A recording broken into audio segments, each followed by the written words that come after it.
So I've never really been one to go out and either approach people on the street or randomly capture them.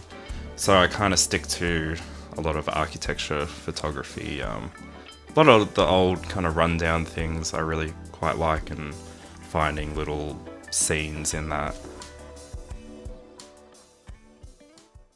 It's funny, my favorite image came out of an accident.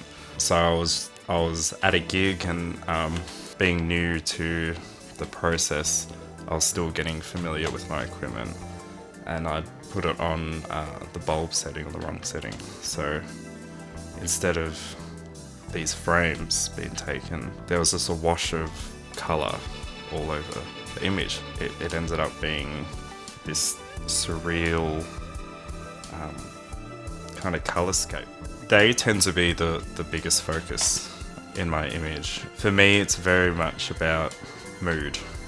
It comes out a lot in more of my black and white work, but the way you can draw out so much when you're limited to light and dark, that kind of space between is there's so much intricacy, and there's a lot to be said within that space. Yeah, so for me, colours are kind of an entirely different beast. It's one I was afraid of for a long time. But I find using colour to really convey a mood of a given moment or situation. So when it comes to my editing, I'll accentuate certain features. You know, a lot of people talk about the limitation of film and having these 36, let's call them opportunities, on a roll to try and capture something or make something happen.